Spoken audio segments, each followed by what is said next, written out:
ایک بہت ہی اچھی خاتون رہتی تھیں، نگینہ کی ماں اکثر ان کے گھر آیا جایا کرتی تھیں۔ ایک دن نگینہ بھی ان کے گھر گئی۔ بیگم ہاشمی بولی، بہن اچھا ہے اپنی بیٹی کو لے آئیں، میں تو اکثر تم سے کہتی تھی۔ اور نگینہ کی امی بولی، بس بہن یہ کچھ پڑھائی لکھائی میں ایسی مصروف رہتی ہے کہ اسے فرصت ہی نہیں ملتی۔ ماشاءاللہ کون سی کلاس میں؟ جی میں انٹر میں ہوں خالہ جان۔ اچھا تو کیا ڈاکٹر بنو گی؟ اور نگینہ مسکرا پڑی، نہیں خالہ جان، ہم بھلا کہاں ڈاکٹر بن سکتے ہیں، ہمارے پاس اتنا پیسہ کہاں جو ڈاکٹری تعلیم کے اخراجات برداشت کر سکیں۔ میں نے تو آرٹس لی اور پھر اسی دن نگینہ کو اس کمرے کی دیوار پر کچھ آرٹ کے نادر نمونے نظر آئے، بہت ہی پیاری پیاری تصویریں۔ وہ حیران سی رہ گئی اور بولی، خالہ جان یہ مصوری کون کون کرتا ہے یہاں؟ بھلا آپ نے کہاں سے خریدی ہیں یہ تصویریں؟ اور بیگم ہاشمی ہنس کر بولی، بیٹی میرے شکیب کا شوق ہے، کالج سے واپس آتا ہے تو دن بھر اسی کام میں لگا رہتا ہے۔ اور نگینہ بولی، بہت خوبصورت پینٹنگ ہے کرتے ہیں آپ کے بیٹے۔ نگینہ کو بھی مصوری سے لگاؤ تھا، وہ بھی الٹی سیدھی تصاویر بنایا کرتی تھی مگر شاہکار ادھورا ہی رہ جاتا۔ اور پھر ایک دن نگینہ کی ملاقات شکیب سے اس کے گھر پر ہو گئی۔ خالہ جان اور اس کی امی باتوں میں مصروف تھیں اور نگینہ شکیب کی تمام تصویروں کا جائزہ لے رہی تھی، بلکہ کچھ تصویروں پر گرد جمی تھی تو ان کو صاف بھی کر دیا۔ اتنے ہی میں شکیب کمرے میں داخل ہوئے اور نگینہ کو دیکھ کر ٹھٹک گئے۔ آپ میرے کمرے میں پوچھتا ہوں کس کی اجازت سے؟ جی وہ میں آپ کی تصویریں دیکھ رہی تھی اور تو کوئی بھی بات نہیں ہے۔ اور شکیب نگینہ کی حالت ظاہر دیکھ کر مسکرا پڑا، ذہن نصیب، وہ آئیں گھر میں ہمارے خدا کی قدرت ہے، کبھی ہم ان کو کبھی اپنے گھر کو دیکھتے ہیں۔ اور نگینہ بے ساختہ بولی، تو کیا آپ شاعر بھی ہیں؟ نہیں شاعر تو نہیں ہوں، البتہ کچھ اشعار یاد ضرور کر لیے ہیں، سناؤں؟ اور نگینہ گھبرا کر بولی، جی نہیں میں جا رہی ہوں، گھر جانا ہے، دیر ہو رہی ہے۔ شکیب بولا، امی کی زبانی سنا ہی سنا تھا مگر اب دیکھ بھی لیا آپ کو۔ نگینہ معصومیت سے دیکھنے لگی، ارے بھیا آپ کو دیکھ لیا، پھر خود بخود بولا، پسند بھی آئیں کوئی تصویریں آپ یا صرف مذاق اڑانے آئی ہیں میرا؟ اور نگینہ اس غیر متوقع سوال پر کچھ بوکھلا سی گئی۔ مذاق نہیں شکیب صاحب، مجھے آپ کے یہ شعر بہت پسند آئے ہیں، آپ بھلا نمائش کیوں نہیں کراتے ان کی؟ اور شکیب مسکرا کر بولا، جب وقت آئے گا تو وہ کام بھی ہو جائے گا۔ اور اس کے بعد نگینہ چلی آئی۔ اب تو اکثر شکیب بھی نگینہ کے گھر آنے جانے لگا تھا۔ نگینہ ادھر گھر میں بیٹھی مصوری کرنے کی کوشش کرتی رہتی مگر اس سے کوئی زیادہ خوبصورت چیز نہ بن پاتی۔ وہ شکیب سے بہت ڈرتی تھی، وہ تھا بھی تو بے انتہا شیطان، اور اس کی منی سی بہن اور بھی شیطان تھی۔ دن بھر کی نگینہ کی ایک ایک بات جا کر شکیب سے لگاتی تھی اور بھی شکیب اسے تنگ کرتا تھا۔ جب بھی شکیب کی بہن کے گھر آنے کا وقت ہوتا جلدی سے اپنا پینٹنگ کا سامان سمیٹ کر نگینہ رکھ دیتی، مگر ایک دن نہ جانے کیسے شکیب کو معلوم ہو ہی گیا کہ وہ بھی مصوری کرتی ہے۔ وہ ایسے ہی لاپرواہ سی بیٹھی تھی کہ ایک دن شکیب کی آواز کانوں سے ٹکرائی، تو محترمہ بھی مصور ہیں؟ جی نہیں بس وقت گزاری ہے، ورنہ آپ کا کیا مقابلہ کر سکتی ہوں؟ اس پر شکیب بولا، نگینہ بن تو سکتی ہو تم بھی اچھی آرٹسٹ، بس ذرا سی محنت کر ڈالوں۔ بھلا دیکھو یہ کوئی تم نے رنگوں کی آمیزش کی ہے؟ توبہ توبہ، یہ طریقہ تو بالکل غلط ہے۔ اور نگینہ چڑھ کر بولی، بس جی خود کو مصوری کیا آتی ہے، گھر ایک میں ایپ نکالنے نظر آ جاتے ہیں آپ کو؟ اور شکیب ہنس کر بولا، یہ بات نہیں ہے پگلی، میں مذاق نہیں اڑا رہا ہوں تمہارا، چلو تمہیں مصوری کا شوق ہے نا، میں تمہاری کچھ مدد کر دیتا ہوں، مگر شرط یہ ہے کہ تم اپنی اچھی یا بری بنائی ہر تصویر مجھے دکھاؤ گی۔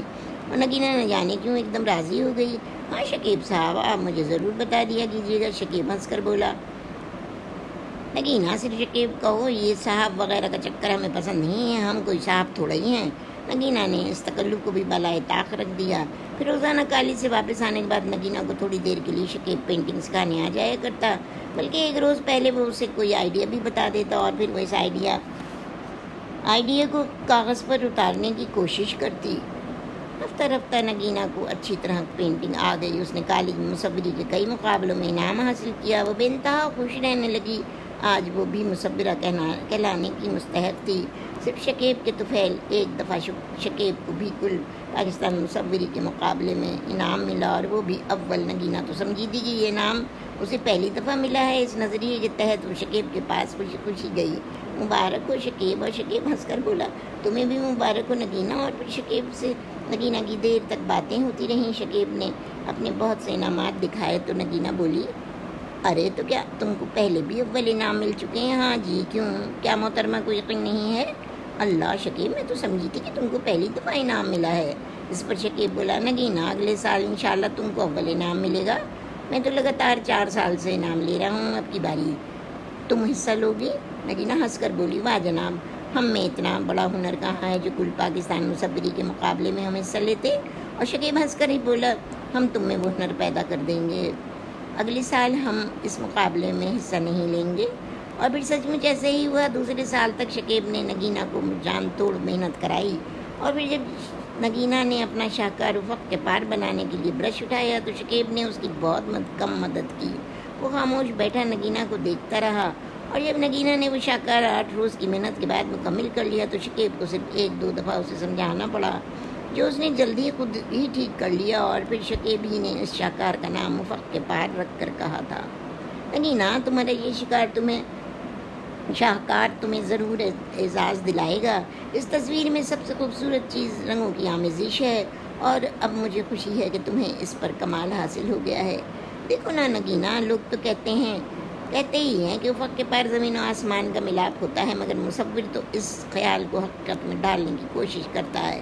اور نگینہ کھلکھلا پڑی، بس چھوڑو، یہ شاعری نہیں نگینہ، حقیقت ہے۔ اور پھر نگینہ کی تصاویر مقابلے میں چلی گئیں، مگر نگینہ کی زندگی میں ایک اور انقلاب آنے والا تھا، یہ بھلا اسے خبر ہی کب تھی۔ ایک دن شکیب پریشان سا اس کے پاس آیا، نگینہ بھی اس کی حالت دیکھ کر پریشان ہو گئی۔ شکیب، کیا بات ہے، تم چپ کیوں ہو؟ بس نگینہ، طبیعت ٹھیک نہیں ہے، اور تو کوئی بات نہیں ہے۔ اور اس دن شکیب ایسے ہی چلا گیا۔ 1-2 روز بعد نگینہ اس کے گھر گئی۔ خالہ جان برآمدے میں بیٹھی تھیں۔ آؤ نگینہ بیٹی، اچھی تو ہو؟ جی ہاں خالہ جان، میں تو بالکل اچھی ہوں، بس ذرا شکیب سے ملنے آئی تھی، اس دن وہ گھر گئے تھے تو ان کی طبیعت ٹھیک نہیں تھی۔ ہاں بیٹی، بس بخار ہو گیا ہے اسے، دراصل موسم بدل رہا ہے نا۔ اور نگینہ پھر شکیب کے کمرے میں پہنچی۔ شکیب آنکھیں بند کیے لیٹا تھا، آہٹ پر چونک پڑا۔ اوہ تم، آؤ بیٹھو، کیسی طبیعت ہے آپ کی؟ اچھا ہوں، مگر خالہ جان تو کہہ رہی تھی کہ آپ کو بخار ہے۔ تھا، اب تو نہیں ہے۔ اور نگینہ ٹھنڈی سانس بھر کر بولی، اللہ تیرا شکر ہے۔ اور شکیب مسکرا پڑے۔ نگینہ، اچھا ہوا تم آ گئی، آج تم سے کچھ کہنا ہے۔ کیا ضروری بات ہے کوئی؟ ہاں بہت ہی ضروری۔ پھر اچانک ہی وہ اٹھ بیٹھا اور الماری سے ایک تصویر نکال کر نگینہ کو دیتے ہوئے بولا، لو نگینہ، اپنا تحفہ لو۔ نگینہ خوشی سے اچھل پڑی، ارے شکیب، یہ تو میری تصویر ہے، تم نے کب بنائی؟ مجھے پتہ بھی نہ چلا۔ میری تصویر کیسے بنائی؟ شکیب مسکرا رہا تھا۔ بہت دن ہو گئے اس تصویر کو بنائے ہوئے نگینہ، مصور کے ذہن میں صرف خاکے کا تصور ہی کافی ہے، پھر وہ خود ہی اس کو کینوس اور کاغذ پر ڈھال دیتا ہے۔ میں نے بھی اپنے تصور سے تمہاری تصویر بنائی تھی، اور اب سوچا جاتے وقت تم کو تحفہ دیتا جاؤں۔ نگینہ کے دل و دماغ کو ایک جھٹکا سا لگا، اس کے ہاتھ سے تصویر چھوٹ کر فرش پر گر پڑی۔ ایک دم بولی، تم جا رہے ہو شکیب؟ پر کہاں؟ مجھے پہلے کیوں نہ بتایا؟ اور شکیب پریشان ہو گیا، ارے پگلی، تم رو کیوں رہی ہو؟ یہ دنیا تو ایک سرائے ہے، ہم آتے ہیں اور چلے جاتے ہیں، پھر اجنبی لوگوں سے یہ کیسی محبت اور پیار؟ میں تو اجنبی ہوں نگینہ، مجھے بھی دکھ ہے کہ میں جا رہا ہوں، مگر ابو نے ہم کو بلا لیا ہے، اب ہم اس ملک کو چھوڑ کر جا رہے ہیں، میں، میری امی اور ننھی منی گڑیا بہن، ہم سب وہیں رہیں گے۔ نگینہ سسک پڑی، شکیب تم جا رہے ہو؟ تم خوش ہو؟ جاؤ شکیب جاؤ، میں کوشش کروں گی کہ تم لوگوں کو بلا سکوں، ان 2 سالوں کی یادوں کو کہیں دفن کر سکوں۔ یہ 2 سال، یہ تو میری زندگی کا سرمایہ حیات ہیں شکیب، مگر جانے والوں کو تو کوئی بھی روک نہیں سکتا۔ نگینہ، تم یقین کرو، میں جب بھی واپس اپنے ملک آیا تو تمہیں ضرور ڈھونڈ نکالوں گا، تم نے تو میرے فن کو زندگی بخشی ہے پگلی۔ اور نگینہ اس کی بات کاٹ کر بولی، نہیں شکیب، مجھے تمہارا احسان مند ہونا چاہیے، جب تم ملے تھے تو میں کیا تھی، اور اب جا رہے ہو تو میں کیا ہوں، اور کون جانے تم چلے جاؤ گے تو میں کیا ہو جاؤں گی۔ اور شکیب مسکرا کر بولا، پگلی، تم وہی رہو گی جو اب ہو، دیکھو اپنے فن کو زندہ رکھنے کی کوشش کرنا، اپنے لیے نہیں تو میرے لیے، کیونکہ نگینہ میں بھی تو صرف اپنے فن کے لیے زندہ ہوں۔ اور نگینہ چیخی، شکیب تم مجھ سے بہت بڑی چیز مانگ رہے ہو، اس فن کو زندہ رکھنا اب میرے بھلا بس کی بات کہاں ہے، وہ تو تمہاری وجہ سے میرا حوصلہ بڑھا تھا، اب کون میرے شہپاروں کو عنوانات دے گا، اب کون مجھے رنگوں کی آمیزش میں مدد دے گا، اب کون میرے فن کو دیکھ کر خوش ہوگا شکیب؟ اور وہ بولا، نگینہ، اب لوگ تمہارے شہپاروں کی قدر کیا کریں گے، اور رہا عنوانات کا سوال تو تم خود ہی عنوان دینا، اور پھر واپسی پر اگر مجھے کوئی عنوان پسند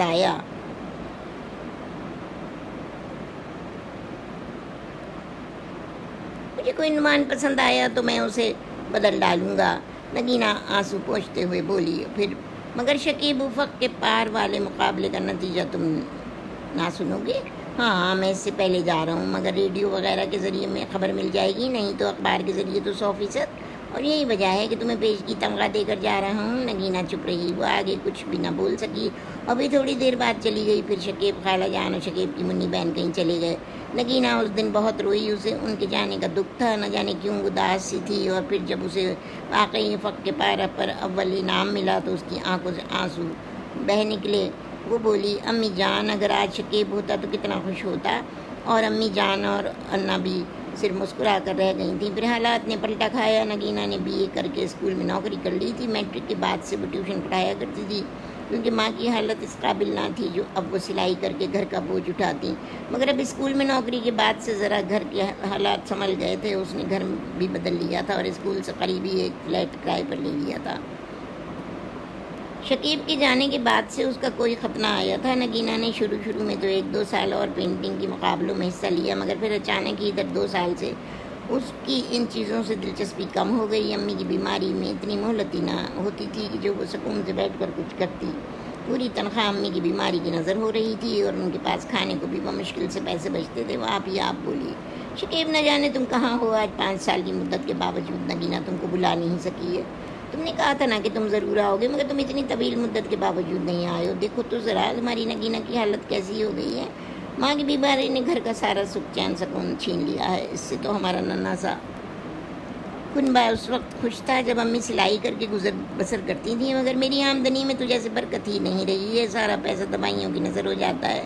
مگر امی کو پھر بھی افاقہ نہیں، اور دوسرے ہی لمحے نگینہ کی سوچ کا طویل تسلسل ٹوٹ گیا۔ اس کے کانوں سے ماں کی کھانسی کی آواز ٹکرائی۔ وہ دوڑ کر دوسرے کمرے میں پہنچی۔ کیا ہوا امی؟ طبیعت تو ٹھیک ہے نا؟ اور نگینہ کی امی اس کا سہارا لے کر بیٹھ گئیں۔ بیٹی انا بی سے کہنا کہ ذرا سا پانی لا دیں، گلے میں پھندا لگ گیا ہے۔ اور پاس ہی کھڑی انا بی نے جلدی سے اس کی امی کو پانی دیا۔ پانی پی کر کہیں ان کا سانس ٹھہرا۔ وہ بولی، تم رو رہی ہو بیٹی؟ اور نگینہ بے اختیار اپنی ماں کے کمزور سینے سے جا لگی۔ اس کی آنکھیں برس رہی تھیں۔ امی آپ جلدی سے اچھی ہو جائیے، اب آپ کی نگینہ آپ کو زیادہ تکلیف میں دیکھنے کی قوت نہیں رکھتی ہے۔ وہ اتنا حوصلہ کہاں سے لائے امی، کہاں سے لائے؟ پگلی، تیری امی تجھے اور تنگ نہ کریں گی؟ یہ تو وہ اپنی زندگی کی آخری سانسیں لے رہی ہیں، ان کی زندگی کا چراغ بجھنے والا ہے۔ مگر بیٹی میں تم سے ایک بات کہنا چاہتی ہوں، وہ بات جو میں نے 5 سال تک اپنے سینے میں دفن رکھی۔ امی ایسا نہ کہیے، آپ کو بھی زندہ رہنا ہوگا اپنی نگینہ کے لیے، وہ آپ کے بغیر مر جائے گی۔ اور امی بولی، نگینہ مجھے معلوم ہے بیٹی تیرا دکھ تیرا غم، میں نے سوچا تھا کہ شکیب کی واپسی پر تجھے دلہن بنا کر رخصت کر دوں گی، مگر شکیب ابھی تک نہیں آیا۔ امی شکیب ہم لوگوں کو بھول گیا ہے۔ نہیں نگینہ، شکیب ایسا نہیں ہے، وہ آئے گا، ضرور آئے گا، تجھے دلہن بنا کر لے جائے گا۔ اس نے مجھ سے جاتے وقت کہا تھا، خالہ جی نگینہ کو میری امانت سمجھ کے اپنے پاس رکھیے گا، میں جب آؤں گا تو اسے لے جاؤں گا۔ میں نے اسے اس لیے نہ بتایا تھا کیونکہ پھر اس کے لیے انتظار کی گھڑیاں کٹھن ہوتی۔ امی کیا کہہ رہی ہیں آپ؟ یہ سچ ہے نگینہ، تمہاری خالہ جان بہت پہلے تمہاری بات دے چکی تھیں، مگر کسی مصلحت کے تحت شکیب شادی پر رضامند نہ ہوا تھا۔ اور اب نگینہ میں تم سے یہی کہوں گی کہ تم شکیب کا اور انتظار کر کے دیکھنا، وہ جلدی لوٹ آئے گا۔ اس نے مجھ سے کہا تھا کہ 5 سال بعد آئے گا۔ پھر نگینہ کی ماں اس سے رخصت ہو گئیں، اور اس کی روح پر ویرانیاں مسلط ہو گئی تھیں۔ داسیوں نے ڈیرا ڈال لیا تھا۔ کچھ عرصے بعد اچانک ہی نہ بولی، نگینہ بیٹی تم نے جو تصویریں اس سال نمائش میں بھیجی تھی نہ ان کا نتیجہ کب آ رہا ہے؟ جلدی ہے نہ بھی، مگر میں تو بھول ہی گئی تھی۔ سنا ہے کہ کوئی بہت بڑے آرٹسٹ اس دفعہ ہماری تصویروں کا افتتاح کر رہے ہیں، اور وہی انعامات بھی تقسیم کریں گے۔ نمائش 3 دن جاری رہے گی۔ تم نہیں جاؤ گی کیا بیٹی؟ نہیں انا بھی، میرا دل تو نہیں مانتا، اگر کوئی انعام ملا تو ضرور لینے جاؤں گی، مگر مجھے تو امید نہیں۔ بھلا اب میرے فن میں وہ بات کہاں ہے جو شکیب کے زمانے میں تھی؟ انہوں نے تو میرے فن میں روح پھونکی تھی، اور اب ان کے بنا میرا فن ادھورا ہے۔ میری سمجھ میں نہیں آتا کہ میں اپنے شہپاروں کو کیا نام دوں۔ بیٹی دیکھنا، تم مانو یا نہ مانو، تمہارے اندھیرے اجالے ضرور انعام حاصل کریں گے۔ اور نگینہ ہنس کر بولی، اور نہ بھی دل کے بہلانے کو یہ خیال بہت اچھا ہے، خدا جانے میرے اس شہپارے میں بھی کوئی کمی رہ گئی ہو۔ اور انا بھی ہنس کر بولی، گھبراتی کیوں ہے؟ تیرا شکیب دور کر دے گا ساری خامیاں۔ اور پھر واقعی نگینہ کو اندھیرے اجالے پر اول انعام ملا۔ اس شام اس کو اپنا انعام حاصل کرنے جانا تھا۔ اس نے وہی سفید ساڑی زیب تن کی، بالوں میں ایک لمبی سی چوٹی میں بیلے کے پھول سجائے، اور انا بی نے جھٹ پٹ اس کی بلائیں لیں۔ ماشاء اللہ، میری بیٹی تو خود ہی مصور کا کوئی نمونہ لگ رہی ہے اور نگینہ شرما گئی۔ بس جی ہمیں نہ بناؤ، سفید کپڑوں میں بھی کوئی اچھا لگتا ہے؟ پھر مزید بولی انا بھی نہ جانے وہ کیسے آرٹسٹ ہیں، پورا نام تو معلوم بھی نہیں ہے، بس SM ہیں جو انعامات تقسیم کریں گے، مگر میں نے تو آج تک SM نام کا نام تک نہیں سنا ہے۔ خیر اب دیکھ لینا۔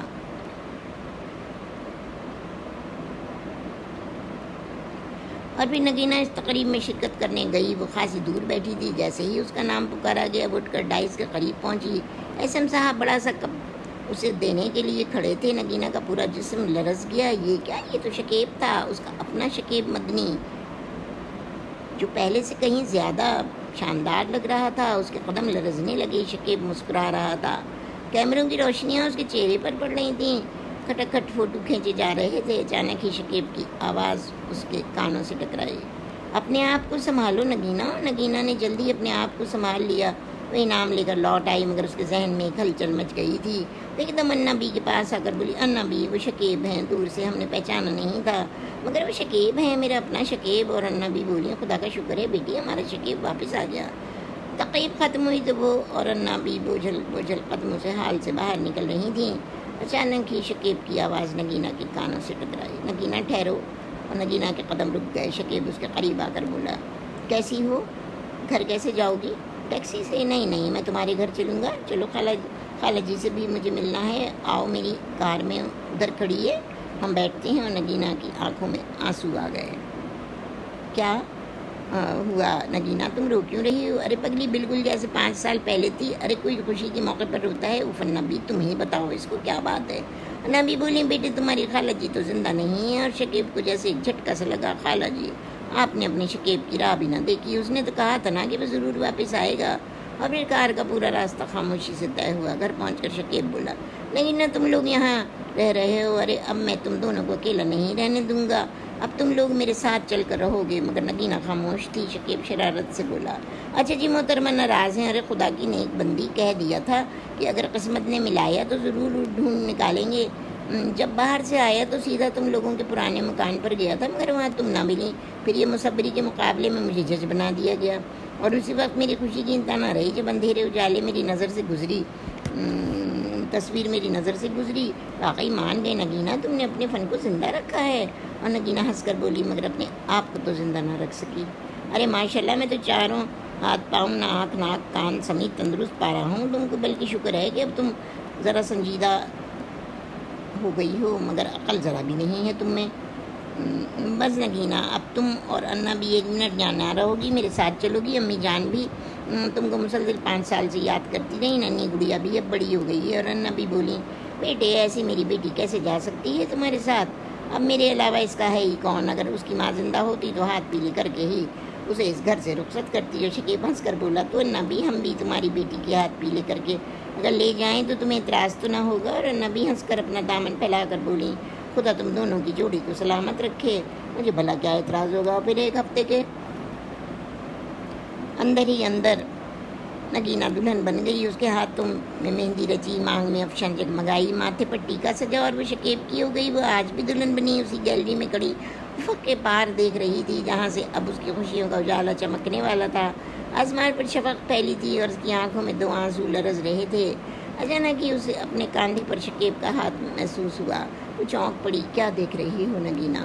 کچھ نہیں شکیب، دور افق کے پار، اس پار دیکھو، وہاں زمین و آسمان مل رہے ہیں، دیکھو اندھیرے اجالے مل رہے ہیں، کتنا خوبصورت منظر ہے، کتنا خوبصورت ملاپ ہے۔ اور شکیب بولا، ہاں نگینہ، افق کے اس پار زمین و آسمان کا ملاپ، اور افق کے اس پار ہم لوگوں کا ملاپ۔ 5 سال کی جدائی کے بعد کیا یہ بات دلچسپ نہیں؟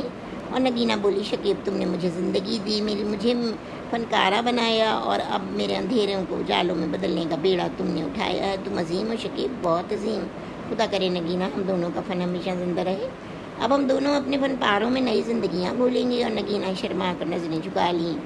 اندر کمرے میں دیوار پر لگے ان دونوں کے شپارے جگمگا رہے تھے، مگر شکیب کی نظریں نگینہ کی تصویر افق کے پار پر جمی تھیں، اور نگینہ کی نظریں شکیب پر، جس کی بدولت اس نے اس فن کی تخلیق کی تھی۔ دونوں ہی عظیم تھے، ملک کے عظیم فنکار اور ان کے شہپارے۔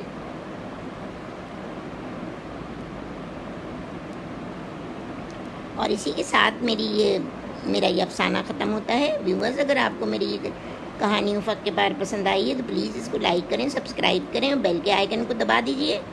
اب میں اگلی دفعہ انشاءاللہ تعالی اپنی 95 نمبر کی کہانی لے کے آؤں گی اور اس کا نام ہے دعا. تو اب مجھے اجازت دیجیے. اللہ حافظ.